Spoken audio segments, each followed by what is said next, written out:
Tuhan bersamamu. dan bersama rohmu. Inilah Injil suci menurut Matius. Dimuliakanlah. Dimuliakanlah Tuhan.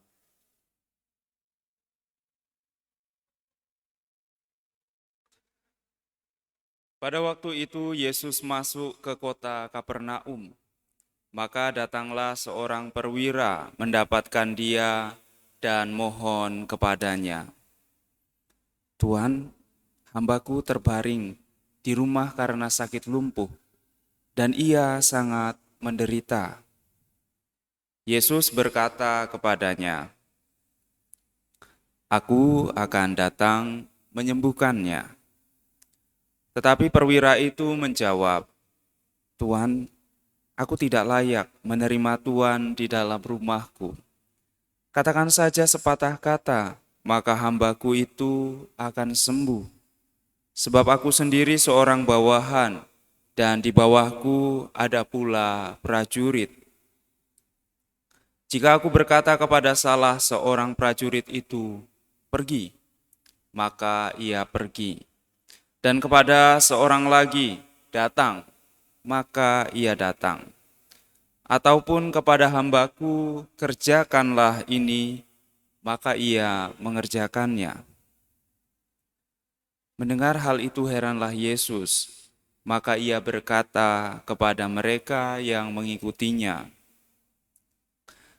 Aku berkata kepadamu, sesungguhnya iman sebesar ini tidak pernah kujumpai pada seorang pun di antara orang Israel.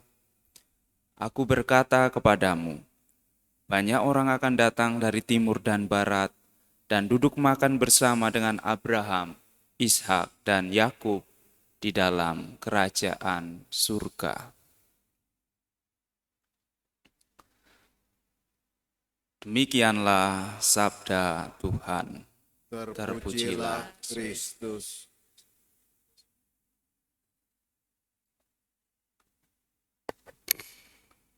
Saudara-saudari yang terkasih, masa Advent menjadi masa penantian akan kedatangan Tuhan, yang dalam bacaan yang kita dengarkan pada hari ini ia digambarkan sebagai Sang Raja Damai dalam Yesaya 2:1-5.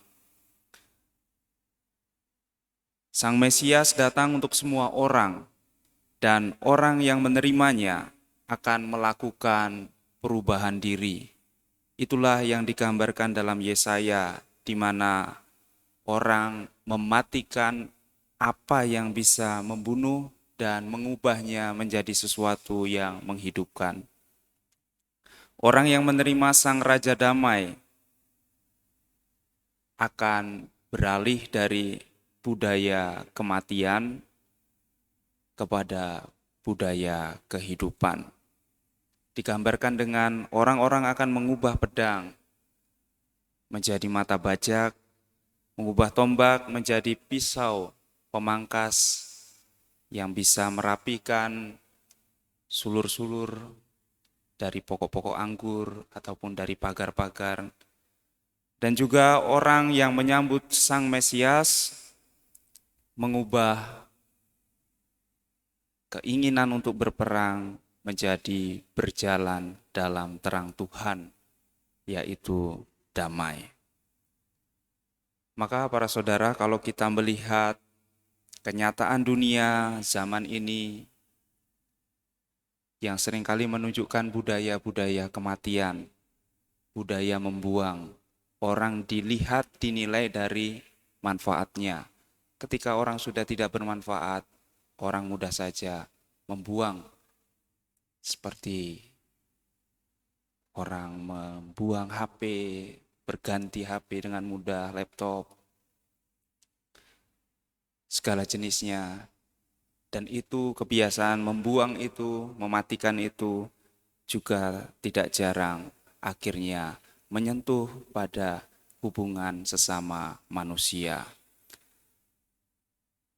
Maka kalau kita pikir di tengah zaman ini yang demikian, apa yang kita dengarkan dalam Yesaya itu menjadi mustahil dan kita menjadi pesimis, maka bacaan Injil iman seorang perwira menjadi teladan bagi kita.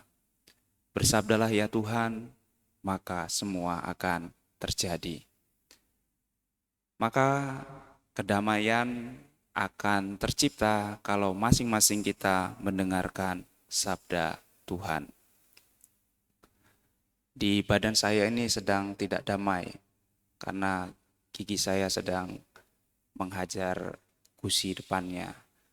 Dan sudah disabdakan oleh Yesus melalui Tante Eni, Dokter Eni, dicabut ya. Tapi karena kesibukan saya tahan-tahan nanti dulu setelah memberi retret baru saya cabut. Makanya saya bicaranya seperti itu.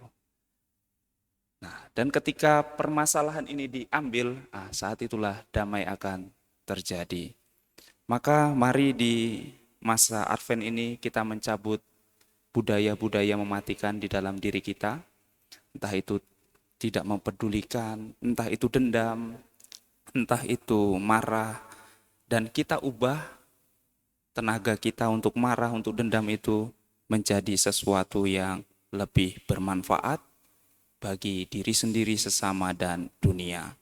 Dan itu ditandai dengan biasanya perhatian pada sesama dan menginginkan kebaikan sesama serta dunia.